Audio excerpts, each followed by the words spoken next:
Good evening. You're watching Super 6 here on India Today. I'm Akshita Nandagopal. As always, over the next 60 minutes, the top stories of the day coming your way. Let's begin by breaking down for you the stories to watch out for, the 6 stories that we'll be getting you in detail over the next 1 hour. Our top focus here on India Today on Super 6 is that it's been exactly 1 month since the Pahalgam terror attack. April 22nd, today is May 22nd.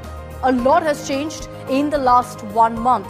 A new red line being drawn by the government, by our forces in tackling terror, in tackling Pakistani provocation or aggression. But we'll also ask the question, where are the Pahalgam butchers?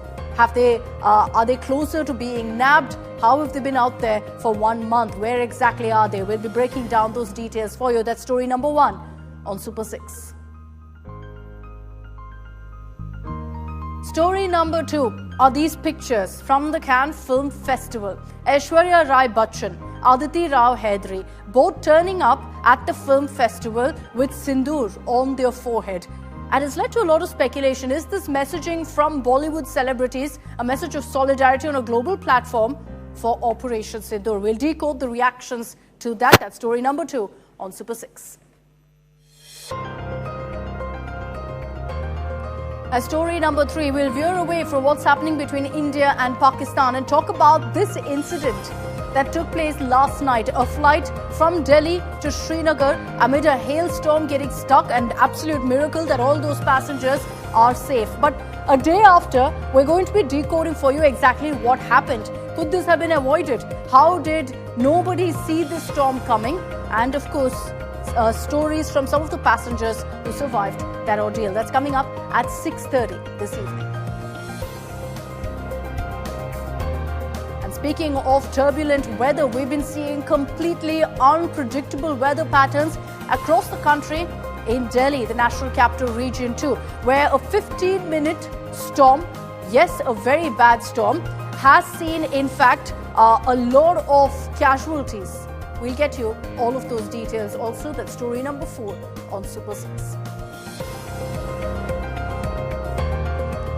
Ranya Rao, the gold smuggling racket in Karnataka, which came to light on March 3rd. There have been questions about Karnataka Home Minister Parameshwara's involvement in this particular case. Now he's issued his first statement on exactly what's happened, whether he's involved. We'll get you details of what he has to say in his defense. So it's been exactly 1 month since the Pahalgam terror attack. On April 22nd, you had 3 terrorists opening fire at innocent tourists, targeting them based on their religion. And 26 lives were lost, all men, 25 of those Hindus, because the terrorists asked and shot each of them down. Innocent lives were lost in this terror attack. A lot has happened in the last 1 month as well. But before we break down for you the takeaways of what's happened, here's a quick recap of what we witnessed on April 22nd and the steps thereafter.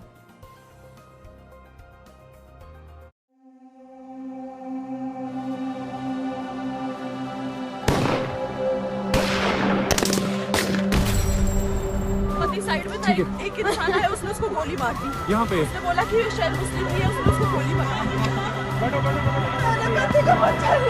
थोड़ा बताइए, हुआ पति को मार दिया।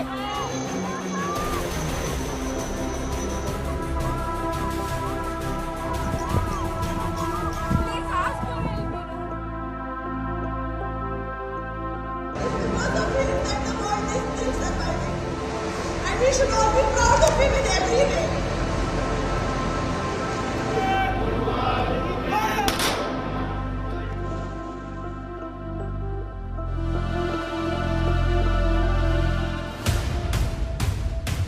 आतंकियों ने हमारी बहनों का सिंदूर उजाड़ा था, इसलिए भारत ने आतंक के ये हेडक्वार्टर्स उजाड़ दिए। जो सिंदूर मिटाने निकले थे, जो सिंदूर मिटाने निकले थे, उन्हें मिट्टी में मिलाया है।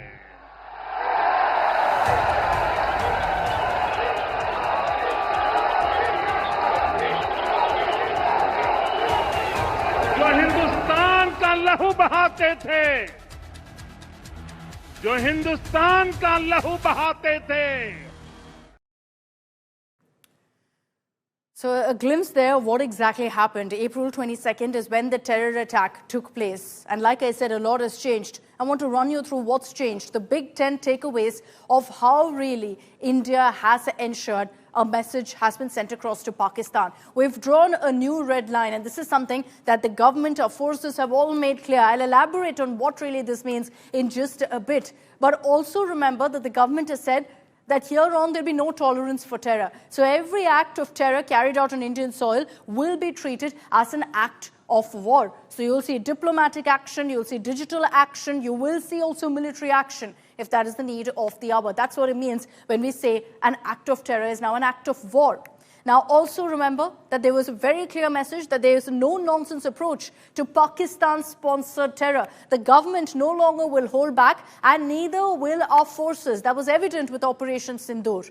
And so if Pakistan doesn't crack down on terror on their soil, India will go ahead and do that. There is going to be no compromise on that. India will also ensure the global isolation of Pakistan. Diplomatically, we're taking steps in this effort as we speak. There are delegations from across political parties in India who are traveling to different parts of the world to spread the message on Pakistan terror.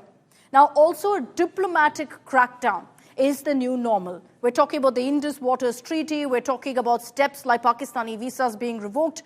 All of these steps will be taken, even as I told you, every act of terror is now an act of war against the country. And in this particular case, with Operation Sindur, what was very clear is that forces were given a full free hand to respond to Pakistan in the manner that they deem fit. That was a clear go-ahead from the government as well on when, where, how forces will decide. And Pakistan's usual nuclear saber rattling that they resort to every single time, they tried it this time too. You had multiple statements saying, look, don't threaten us, don't provoke us, we'll use our nukes. The message is very clear from the government that it's not going to work. Nuclear blackmail threats will not work anymore. Talks with Pakistan will happen only on one issue, on terror. And this is something the Prime Minister himself has said very clearly. There's no question of trade. There's no question of dialogue. None of that while Pakistan continues to harbor terrorists. Water is now fair game to take on Pakistan. The Indus Waters Treaty that we've put in abeyance, confirmed even today by the MEA that it remains in abeyance. Pakistan, of course, has been urging for a rethink, but we're very clear. We say crack down on terror, and the Indus Waters Treaty will look into and see if it's something that we can actually consider bringing back onto the table. So the new red line that I was referring to, there are two aspects to this. One, of course, of how the government has reacted to the Pahalgam terror attack, and the second, how our forces have reacted. So I want to break that down further of how the government has redefined their terror messaging to the world, particularly to Pakistan. Steps that they've taken since April 22nd, since the Pahalgam terror attack. You had essentially the suspension of the Indus Waters Treaty, which remains, like I said, in abeyance till now. And this is perhaps the biggest diplomatic strike that India has taken, and unprecedented, really, that the Indus Waters Treaty at this point has been put in abeyance. Now, the closure of the Atari border, what does this signify? Essentially, that there's no trade that will take place. The beating retreat ceremony, of course, has been kicked off in a scaled-down version, but that doesn't mean that the border has been opened up. The gates still remain closed. Visas to Pakistani nationals were revoked. There was a clear deadline that was also issued by the government saying all Pakistani nationals on Indian soil will have to return back. And this was done right after the Pahalgam terror attack. In a matter of 2 days, this announcement was made. Then you also had a digital strike. What do I mean by that? Pakistani stars, influencers, cricketers, all of their Instagram accounts being blocked. And so a message being sent across by the government that if your country, if your army, if your government goes ahead and harbors terror, your citizens will pay the price too, with their accounts being blocked. All trade, like I said, with Pakistan has been stopped right now. Prime Minister Modi has made that very clear, that trade and terror cannot go hand in hand. Trade, terror and talks cannot happen. Let's play out for you some of the highlights of the Prime Minister's message from today when he visited Rajasthan, the toughest perhaps message that's come in so far in the last 1 month since the Pahalgam terror attack to Pakistan to terrorists. 22 तारीख के हमले के जवाब में हमने 22 minute में आतंकियों के 9 सबसे बड़े ठिकाने तबाह कर दिए। दुनिया ने और देश के दुश्मनों ने भी देख लिया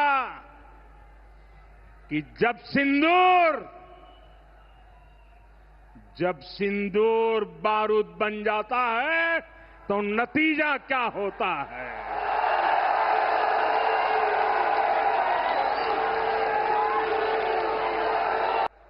मैं देशवासियों से कहता हूं,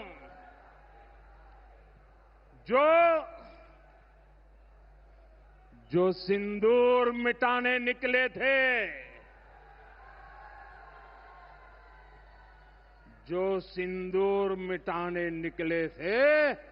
उन्हें मिट्टी में मिलाया है। जो हिंदुस्तान का लहू बहाते थे, आज कतरे कतरे का हिसाब चुकाया है। जो सोचते थे भारत चुप रहेगा, आज वो घरों में डूब के पड़े हैं। पहले घर में घुसकर किया था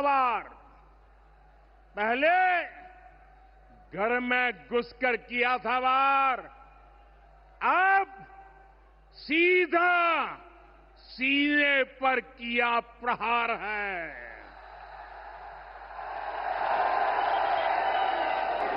आतंक का fun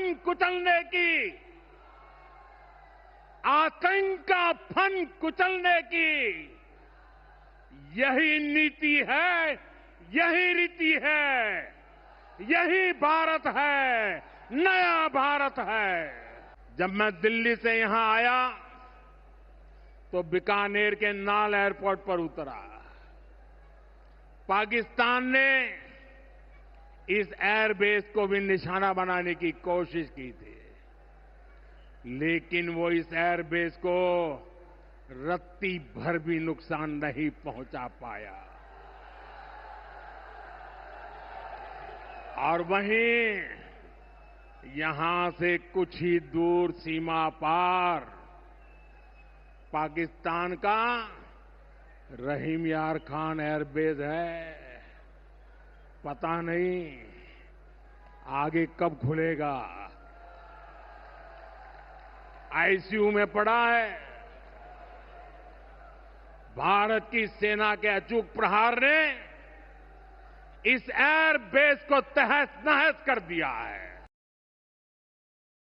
So hard-hitting message there from Prime Minister Modi in that speech in Bikaner. I want to bring in Managing Editor Gaurav Sawant to talk about really what's changed in the last 1 month. Gaurav, as far as the government's response to Pakistan-sponsored terror is concerned, how do you think the government's strategy and response has changed from April 22nd to now? India has adopted a multi-pronged strategy to deal with Pakistan's state-sponsored radical Islamist terror. Initially, the attempt was to use diplomatic means, and that is where Indus Waters Treaty was held in abeyance. Water and blood cannot flow together. That's India's message. The overground workers of Lashkar-e-Taiba, Hizbul Mujahideen, Jaish-e-Mohammed, these terrorist organizations, the overground workers were sorted out within the country, and that effort continues. An attempt is being made to ensure that Pakistani terrorists are like fish out of water and not fish in water in Jammu and Kashmir, and especially the Kashmir Valley. So that's the second pronged offensive. The third pronged offensive was targeting 9 terror bases in Pakistan, including the terror headquarters of Lashkar-e-Taiba at Muridke. Never done before, despite India being a victim of Pakistan's state-sponsored terror for over 3 decades. Also targeting Bahawalpur. This was India's efforts, and then Pakistan was told that India has targeted terror and there should be no escalation. But when Pakistan chose to respond and targeted or attempted to target Indian military installations, India then went and targeted 13 Pakistan Air Force bases and radar stations from Skardu in Pakistan-occupied Jammu and Kashmir through Pakistan's Punjab province, including the Mushaf base at Sargodha, Noor Khan at Rawalpindi, Rahim Yar Khan, Jacobabad. In fact, Prime Minister Narendra Modi specifically referred to Rahim Yar Khan opposite Nal in Bikaner, saying we don't know how long will Rahim Yar Khan remain in ICU. But not just in Pakistan's Punjab province, even in Sindh, where you had the Malir cantonment radar that was targeted, and the Bolari Air Force base, one of the Pakistan Air Force's newest air bases, where they've lost an AVAC system, airborne early warning command and control system, and some fighter jets. So India's response has been punitive. There are some reports that seem to indicate that even the Kirana Hills were targeted, something that India has strongly denied. That's right. Thanks very much, Gaurav, for joining us with all of those details. So we've broken down for you what's changed as far as the government's response to Pak-sponsored terror really goes. What about our forces? What really has emerged in the last 1 month? When we talk about the new red line, there are several takeaways really from how our forces responded to Pakistan via, of course, Operation Sindur. The biggest takeaway, perhaps, is this, that you give a free hand to our forces, there will be an all-out fitting response to Pakistan aggression particularly.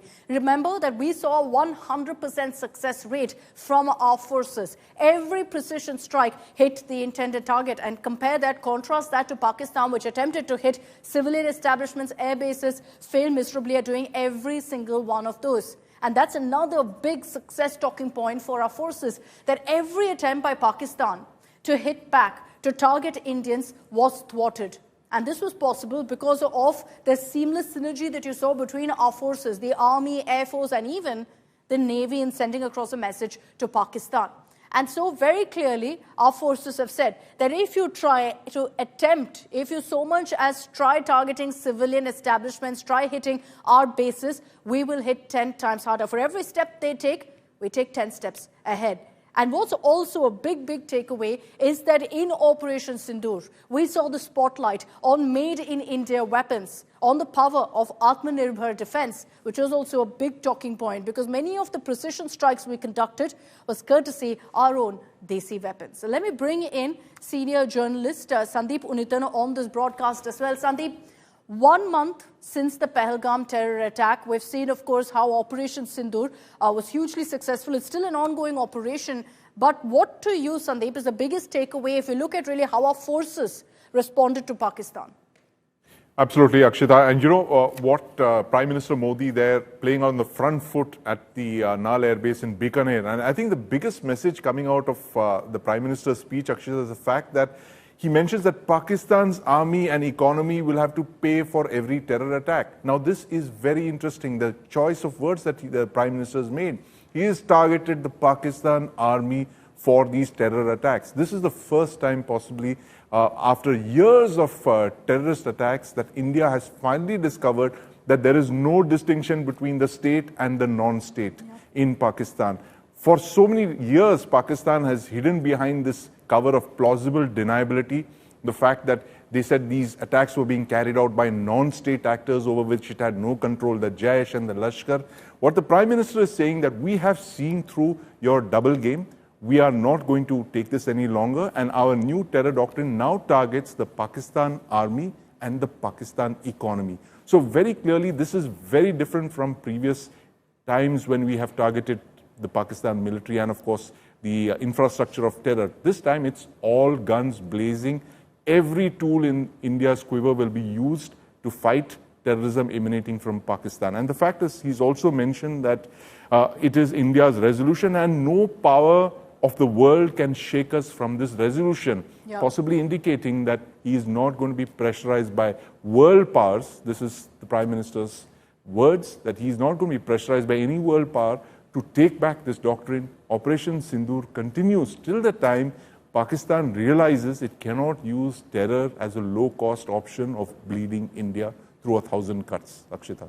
Very true. So a fitting message being sent across to Pakistan, and the fact that you've got repeated reiterations there from the government, from our forces, that this is an ongoing operation, essentially keeps Pakistan on their toes. And the messaging is clear that till they crack down on terror in their soil, we will continue to, keep that aggression going at Pakistan. Thanks very much, Sandeep, for joining us here in our studios. I just also want to put out a reminder for our viewers. We're talking about 1 month since the Pahalgam terror attack. So just a reminder that 1 month on, we're yet to nab the Pahalgam butchers. The men who killed so many innocent tourists, 26 of them, they're still out there.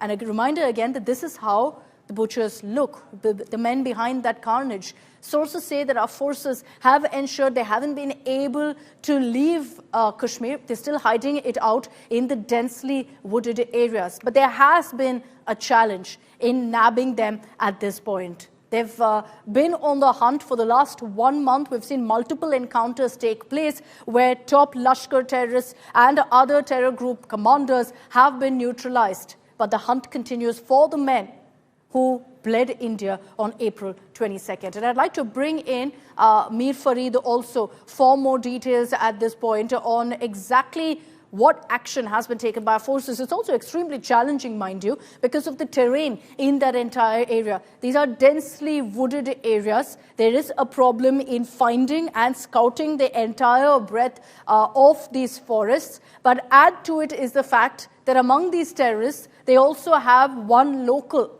who knows the area in and out, who knows the area as well as anyone could possibly. And so he knows exactly where to hide out. Now, add to that also is the fact that these terrorists came fully equipped. After the attack, they knew exactly where to go, and then they had all of the stock that they needed to stay in hiding for so long. Mir Farid is joining us live with the latest updates, really, Mir, at this point, on what's happening as far as the hunt for these terrorists go. You know, we've seen multiple encounters, operations, Shopia this morning in Kishtwar as well. But take us through what's really happened as far as the hunt for the Pahalgam terrorists are concerned. Are we closer to finding them? Well, Akshita, if you remember, just 24 hours after this attack, the security forces managed to pinpoint and claim that it was the Musa Fauji group of the Lashkar which was behind it. As you rightly said, 3 FTs, 3 non-locals and a local hardcore local element who was acting as the navigator and probably the resource person for logistics and etc. Now, on the very first day, we also reported that this seems to be a very well-recceived attack, a well-planned. It was a big conspiracy. So it was quite clear that once they carried out this attack, they had their escape plan in mind. And now our sources say that since it's been almost a month, so question want to know what is really connection with Mir. We will reconnect with him, but Mir Farid getting us details essentially of how our forces have been attempting to really pull out, smoke out these terrorists from where they are hiding. But it's been challenging so far. Hopefully, we will see success for our forces in the coming days, in the coming weeks. But let's also do a reality check, shall we, of what's happening right now in Jammu and Kashmir, in Pahalgam, in Srinagar. Since April 22nd, we've seen a huge dent on tourism, where you had scores, lakhs of tourists descending in the valley for summer. Now those numbers have dwindled. April 22nd, right after, we saw all of those images of people immediately leaving Kashmir in a panic. Have things changed now? Is there still confidence now slowly building and seeping into tourists? What's the situation on the ground? Mir Farid gets you these reports.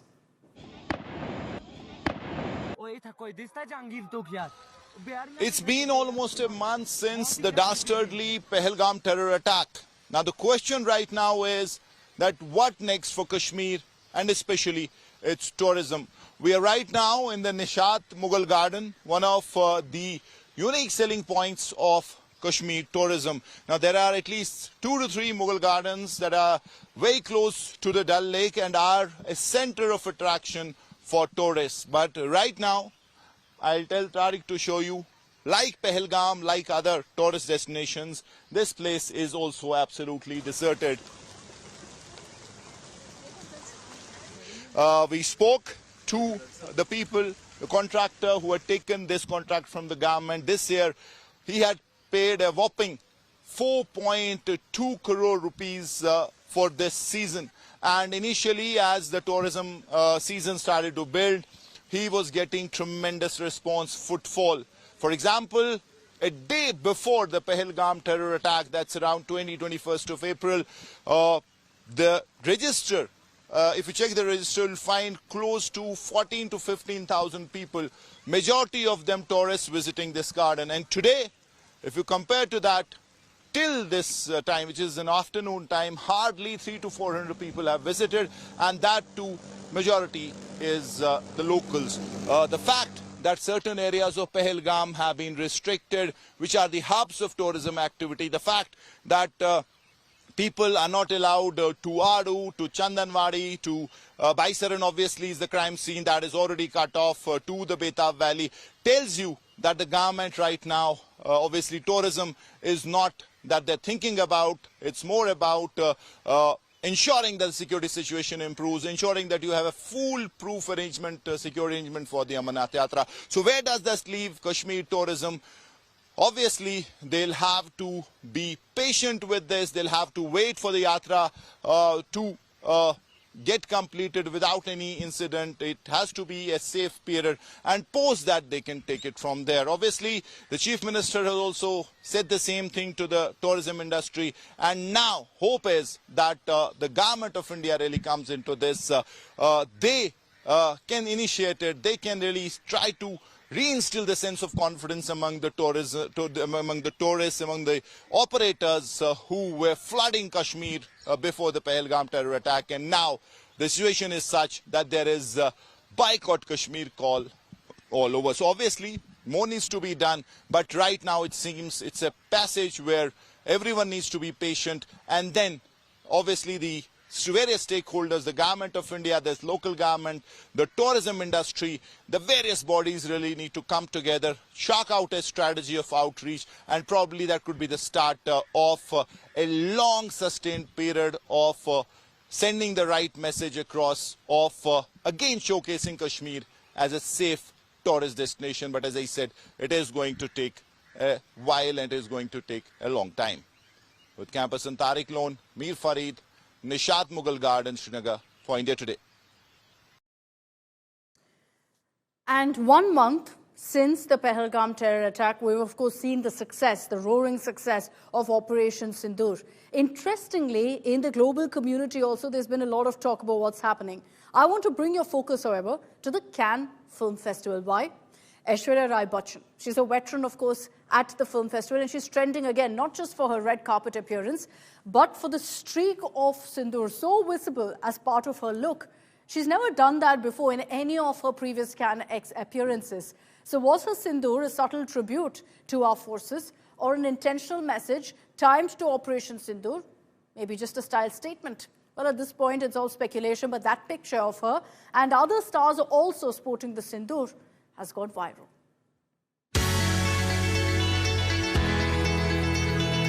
It's a fashion statement that has fans, fashion critics and geopolitical experts in a chokehold. Ashwariyas Rai Bachchan's stunning appearance at Cannes has become a big talking point. But it wasn't just her outfit that turned heads.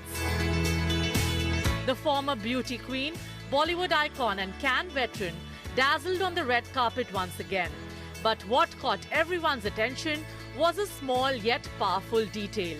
A streak of sindoor, traditionally worn by married Hindu women, proudly adorning her hairline. Usually, Ashwariyas Sindur wouldn't have hit headlines. But it did, since it comes at a moment charged with national sentiment. Just days after India's Operation Sindur that targeted terror and military infrastructure across the border in Pakistan. Many are wondering if Ashwariyas Sindur was an intentional statement or a tribute to India's successful military operation. I think Ashwarya very subtly carried that message for India on the world stage at the red carpet in Cannes this year. She carried India fully from head to toe, not just in the look that she wore in the sari, but also with the sindoor as a tribute to Operation Sindur. Operation Sindur is something that India wants the world to know what it was all about. The symbolism of sindoor sacrifice and strength was also invoked by the Prime Minister. दुनिया ने और देश के दुश्मनों ने भी देख लिया कि जब सिंदूर बारूद बन जाता है तो नतीजा क्या होता है. At a moment when India asserts itself on diplomatic and defense fronts, the image of Ashwarya Rai Bachchan's Sindur may have quietly echoed a larger national mood, one of strength, pride and unwavering identity. Bureau Report, India Today. Let's get you details of a massive security scare for Bollywood's Bhaijan. A man from Chhattisgarh and a woman from Mumbai have been arrested for trespassing at Salman's residence. There are two separate incidents that have been reported at the superstar's residence. Let's talk about the woman who breached the security at Salman Khan's Galaxy apartment residence. She's been identified as Isha Chabria, a 36-year-old model. Her picture on our screens there. Isha Chabria entered the building at around 3 a.m. claiming she was invited by Salman Khan. She got past security claiming she had that invite and reached right up to the front door of the actor's residence. Isha reportedly knocked on the actor's door and told attendants she knew him. Family members, however, denied any invitation, immediately alerted the police. And upon questioning, Isha claims that she met Salman at a party 6 months ago and insisted that she was invited, a claim that's been rejected by Salman's family. Isha Chabria was booked early this morning for criminal trespass. And this incident has again sparked serious concerns about security at Salman Khan's residence because remember, there have been multiple threats from the Lawrence Bishnoi gang to Salman. Authorities are now reviewing security protocol to prevent such breaches in the future. Let me bring in Divyesh Singh for more details on this. He's joining us live from Mumbai. Divyesh, pictures now also out of Isha Chabria. She's a 36-year-old model and we understand she reached right up to the front door of Salman Khan's house. How is that possible, Divyesh, keeping in mind the fact that we've been reporting for the last many months how security has reportedly been beefed up for the superstar? Well, Akshita, despite heavy security deployment, heavy police deployment at the spot, at the residence of Salman Khan, which is right behind me, at the Galaxy Apartments, here there are round-the-clock police officials deployed. There is a private security cover. And remember, Salman has been provided Y+ security cover by the Mumbai Police's VIP security branch. You can see this is the Galaxy Apartment. And on the first floor, the glass that you see that has a green tint over it, that is a bulletproof glass that has been put up or installed by Salman Khan and his family after the firing incident took place last year in April. The balcony from which earlier Salman Khan used to wave has been completely closed. It has been shut now and there's a small window which is put up over there. So this is the first floor apartment. There's a fourth floor apartment as well. Isha Chabria at 3 a.m. managed to hoodwink the police officials, told them that she had been invited by Salman Khan himself and that is why she was going to Salman Khan's residence. They allowed her to go, after which she knocked at the door. It was answered by someone from Salman Khan's family. The family, when checked with Salman Khan, she also told the family member that she had been invited by Salman Khan. And the family person did not recognize her, did not know her. So they checked with Salman Khan, who refused to know anyone of that name and refused that he hadn't invited any person by this name. After which they called the police officials deployed downstairs on intercom, informed them, after which Isha Chabria was taken into custody, taken to the Bandra police station, questioned, where she claimed, during primary interrogation, she claimed that she's a model, she is a resident of Khar in Mumbai, and she had met Salman Khan at a party 6 months ago, and Salman Khan was the one who had invited her to his residence. So she was insistent on this statement. Her statement has been recorded, after which she was booked for illegal trespass. Investigation underway to see if she's saying the truth or if there was some other ulterior motive behind which led her to actually land up at the superstar's doorstep at 3 a.m. in the morning. Thanks very much, Divyesh, for joining us with those details. Scary, really, that something like this is happening at Salman Khan's residence. And mind you, just months after that incident at Saif Ali Khan and Kareena's residence of the stabbing inside their residence. All right, let's move on and talk about the incident last evening of an Indigo flight having what can only be referred to as a miraculous landing at the Srinagar airport after a hailstorm led to, in fact, the aircraft being damaged in the nose. We've kind of reimagined what happened using AI imagery. And essentially, here's what happened. The flight was all set to touch down at the Srinagar runway when suddenly there was this massive hailstorm leading to the nose of the aircraft being damaged in this massive storm. Now, after that, right after that, you had passengers, of course, in an absolute panic, but the pilot ensured that the flight still landed safely. Let's get you details in our next report of what passengers had to say about this harrowing incident.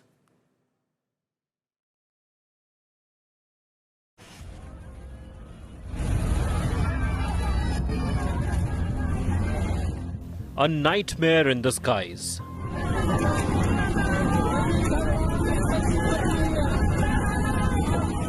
Srinagar-bound Indigo flight from Delhi caught in sudden hailstorm, shaking violently and plunging.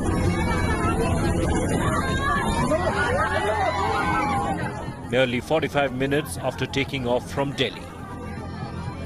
Videos of the moments of turbulence shows panic-stricken passengers praying to God, terrified. The plane suffered a near catastrophic nose damage in the hailstorm, which was much intense at the high altitude. The expert pilots, however, steered the aircraft to land safely at Srinagar airport. TMC MPs Sagrika Ghosh and Derek O'Brien and Bengal Minister Manas Bhunia were among the passengers. When the plane just entered a cloud, that was a black cloud, we called it Nimbus cloud, suddenly there was a drop. I thought the first drop was just a normal drop which happens due to turbulences and all, but it just became worse and worse. I could feel that my seat belt is holding me back, otherwise my head would have struck the upper panel. Experts revealed that 220 passengers and crew were extremely lucky to survive, since the nose of the aircraft, which got damaged, houses crucial radar systems and could have exploded, bringing down the plane. Pilots are given extensive training. There are simulators, so they are able to replicate exactly those situations. If the passengers are panicking and if the pilot also panics, then he will commit mistakes. So the pilot was very calm, he was very confident, and he was very careful.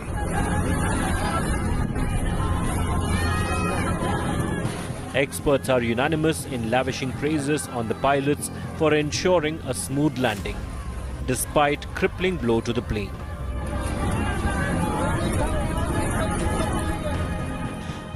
जो knows होता है उसको हम radome कहते हैं. उसका radome जो थोड़ा सा डिस्ट्रॉय हुआ है, that was because of the lightning itself. There was no damage to the aircraft structure and the controls. That's how the pilot was very good in maneuvering the aircraft and landing it very safely at Srinagar. I used to fly Boeing 747 for more than 15 years, same aircraft.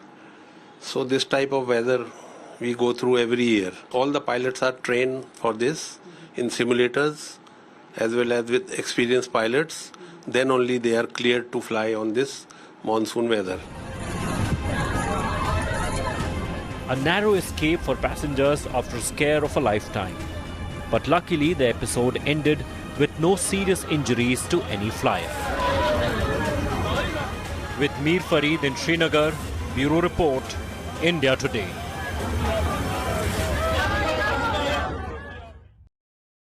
Let's now get to an India Today exclusive. There's been a big political showdown over an alleged liquor scam in Andhra Pradesh. And speaking to India Today, YSRCP chief, former Andhra Pradesh Chief Minister Y.S. Jaganmohan Reddy has lashed out at the TDP government, accusing Chief Minister Chandrababu Naidu of being behind what he calls the real liquor scam from 2014 to 2019. Here's that exclusive.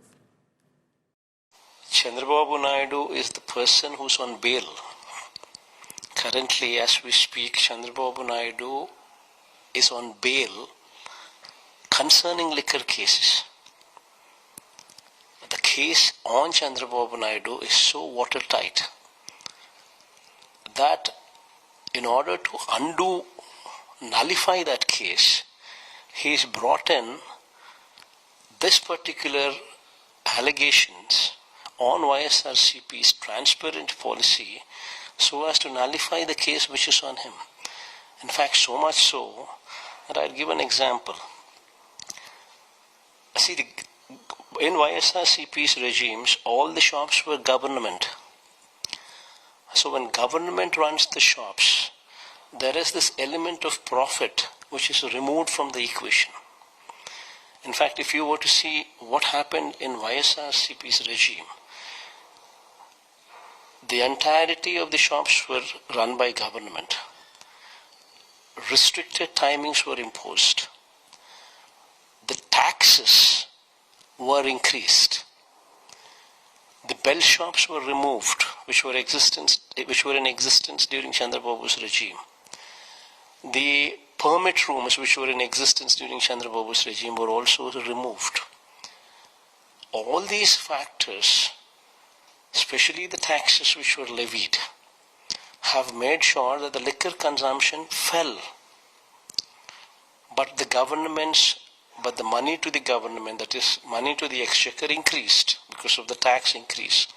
So much so that per case in YSRCP's regime, a revenue to the exchequer was 5,600 rupees per case, increased to 5,600 rupees, whereas a revenue per case during TDP's regime was 2,600 rupees. See, that kind of increase of revenues to the government took place because of the increase in taxes. Let's get you the latest updates on the Karnataka gold smuggling case. The Enforcement Directorate continued its raid at educational institutions linked to Karnataka Home Minister G. Parameshwara, leaving the premises with key documents for further investigation. We've also got the first statement from the Karnataka Home Minister on the allegations against him that he's linked to the gold smuggling kingpin. Rania Rao, details in our next report. Trouble mounts for Karnataka Home Minister G. Parameshwara in the gold smuggling case. The Enforcement Directorate raided the educational institutions linked to Parameshwara for 2 consecutive days in connection with the case. Sources claim the educational trust linked to Parameshwara allegedly paid off gold smuggling accused actor Rania's 40 lakh rupees credit card bill. Rania's bill was cleared after an order came from an influential person. Rania too facing the heat. Sources close to the investigation say Hawala operators have admitted to buying gold from Rania Rao. Illegal transactions worth crores were allegedly routed through Rania's account. Illegal foreign businesses were also uncovered by the authorities during the probe. Proceeds of crime worth crores were uncovered by the ED. Let the investigation complete. And they will also have to give us a report. No? Yes. After that, I will react. Otherwise, I don't want to react unnecessarily. G. Parameshwara's colleagues in the cabinet, including Deputy Chief Minister D.K. Shivakumar, defended him and termed the ED raids as political vendetta. We all are in public life. We all run institutions. So many charitable institutions are there. We give for a lot of charity works. So many leaders in the country, so many philanthropists, all give to the charitable trust. So let us see. They never give for any type of, no leader will support such type of activities who has done. No leader will support this or no one will encourage this. Some charity work might have been done. That's all what I look at it. ED, IT, CBI, they are using for political reasons to curb to destabilize governments of other parties. They are doing the same thing since 11 years. The BJP, on the other hand, claimed that the ED investigation will reveal the entire truth.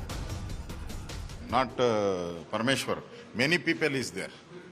The ED is investigation. I welcome this. But so many crores of money from Dubai or other countries into Bangalore. This is become the hub. When Congress come, this hub, gold smuggling become the hub.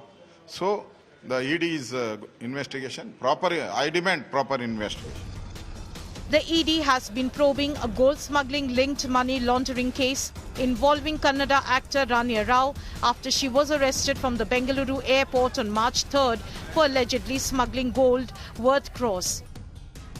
With Sagai Raj in Bengaluru, Bureau Report, India Today. That's all we have time for in this edition of Super 6. But as always, let's get you a fact check of the day. There are pictures that have been doing the rounds of Jyoti Malhotra, the alleged spy, with Rahul Gandhi, claiming that they know each other. And these are the pictures that have been doing the rounds, one seemingly from the Bharat Jodo Yatra. Is this true? Well, we checked and scanned these images to find that no, these pictures are edited. They do not exist. They've been manufactured, essentially. So no, these pictures with Rahul Gandhi do not exist. Don't believe everything you see on social media and here on India Today. As always, we'll separate fact from fiction. But that's all we have time for in this edition of Super 6.